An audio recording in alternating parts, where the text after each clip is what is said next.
Hello guys, welcome back to my YouTube channel Shiksha Sankalp. आज हम लोग डिस्कस करेंगे question number third of exercise 11.1, that is perimeter and area. Guys, इसके पहले के क्वेश्चंस को मैंने फर्स्ट और सेकंड का सॉल्यूशन प्रीवियस वीडियो में डाल रखा है, वहाँ पर जाकर वीडियो को देख सकते हैं। तो आज हम लोग क्वेश्चन नंबर थर्ड का सॉल्यूशन देखेंगे। तो देखते हैं कि क्वेश्चन नंबर थर्ड में क्या दिया हुआ है कि find the breadth of rectangular plot of land if its area is 440 square meter and the length is 22 meter, also find its perimeter, right। तो मीन्स इसमें हमें शेप कौन सा है, लैंड का शेप क्या है, रेक्टेंगुलर प्लॉट है और जिसमें उसका ब्रेथ फाइंड करना है, मीन्स चौड़ाई निकालना है और उस रेक्टेंगुलर प्लॉट का एरिया हमें दे रखा है 440 स्क्वायर मीटर, ठीक है। और लेंथ भी दिया हुआ है कितना, 22 मीटर, 22 मीटर इसका लेंथ दिया है।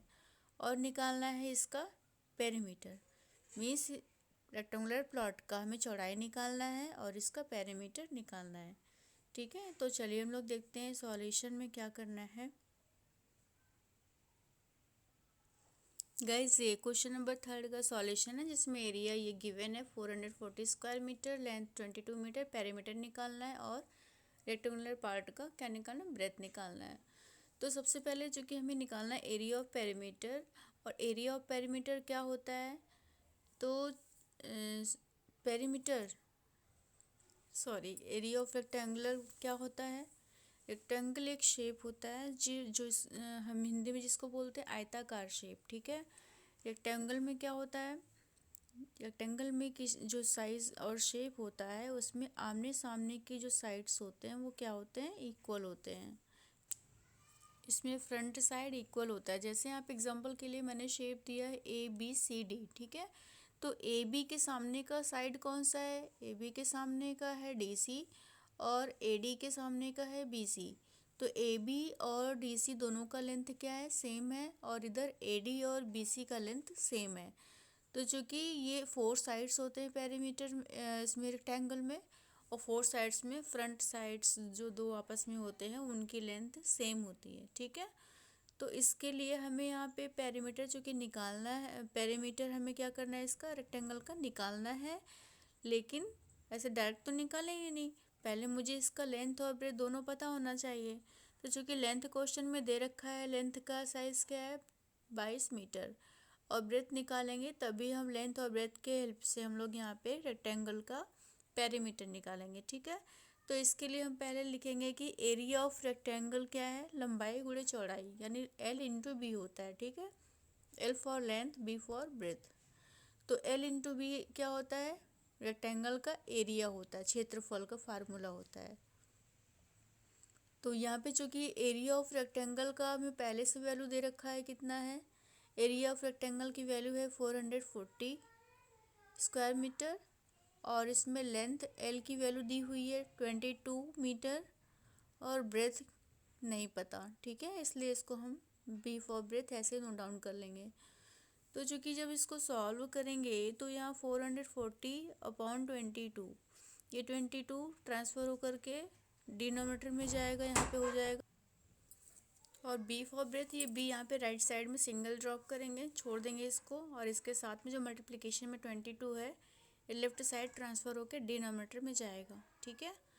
तो यहाँ पे जब हम इसको सॉल्व करेंगे तो फ्रैक्शन सॉल्व कैसे करेंगे, 2 से इसको डिवाइड करेंगे, 2 1 जा 2, 2 1 जा 2, 2 से न्यूमरेटर को भी सॉल्व करेंगे तो यहाँ हो जाएगा 2 2 जा 4, फिर से 2 2 जा 4, और यहाँ पे 1 0, इसलिए 1 0 नोट डाउन कर लेंगे, ठीक है। तो यहाँ कितना हो जाएगा 220, और नीचे डिनोमिनेटर में कितना हो जाएगा, डिनोमिनेटर में हो जाएगा 11, और फिर से 11 अगेन इस फ्रैक्शन को सॉल्व करेंगे, 220 अपॉन 11, तो यहाँ हो जाएगा 11 1 जा 11, एंड 11 को 2 टाइम्स ले जाएंगे तो 22, सॉरी हाँ 2, और यहाँ पे 1 0, कितना हो गया 20।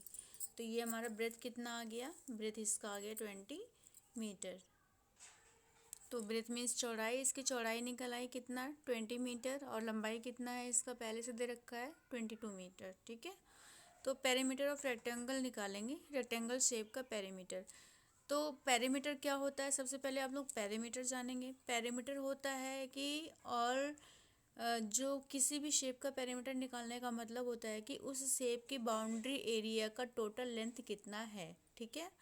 वो बाउंड्री एरिया में शेप कुछ भी हो सकता है, वो स्क्वायर भी हो सकता है, पेरीमीटर भी हो सकता है, और ट्रायंगल भी हो सकता है, कुछ भी हो सकता है, एनी साइज, ठीक है। किसी भी साइज़ का जो पेरीमीटर होता है वो उसके बाउंड्री साइज का टोटल लेंथ होता है, बाउंड्री लेंथ, ठीक है। तो उसको पेरीमीटर बोलते हैं।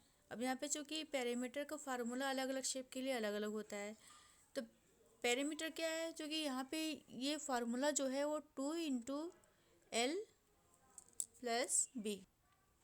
2 × L + B कैसे आया, क्योंकि यहाँ पे इसका कॉन्सेप्ट ये है कि जो इसका शेप है इसमें 1 और 2 दो साइड इधर हो गया, लंबाई में इसकी लेंथ दो साइड इक्वल हो गया, और दो साइड्स का 1 और 2 इधर है जो इसकी चौड़ाई जिसको ब्रेथ बोलते हैं, ये दोनों साइड क्या हो गया, इक्वल हो गया, ठीक है। तो 2 टाइम्स इसका लेंथ है और 2 टाइम्स इसका ब्रेथ है, तो इसीलिए यहाँ पे 2 कॉमन आकर के बाहर यहाँ पे हो जाता है इसका फार्मूला 2 × L + B, ठीक है। दोनों का सिंगल सिंगल लेंथ ऐड करके उसका 2 टाइम्स मल्टीप्लाई कर देते हैं, ये इसका कॉन्सेप्ट है, ठीक है। तो इस फार्मूले का, और शॉर्ट में इसका फार्मूला हम लोग याद कर लेते हैं कि पेरीमीटर ऑफ रेक्टेंगल क्या होता है, 2 × L + B। तो इसकी वैल्यू प्लेस करेंगे यहाँ पे, 2 पहले से है, ये हो जाएगा। एल कितना है, लेंथ है 22 मीटर, प्लस ब्रेथ कितना आया, 20 मीटर, ठीक है। तो चूँकि स्मॉल ब्रैकेट के अंदर पहले इसका जो हमारा सिंबल रूल होता है, small bracket multiplication division plus minus, तो इन सब में सबसे पहले स्मॉल ब्रैकेट को सॉल्व करते हैं। स्मॉल ब्रैकेट के अंदर डिजिट क्या है, 22 है प्लस 20 है, तो दोनों को ऐड करेंगे कितना हो जाएगा, ये हो जाएगा 42, ठीक।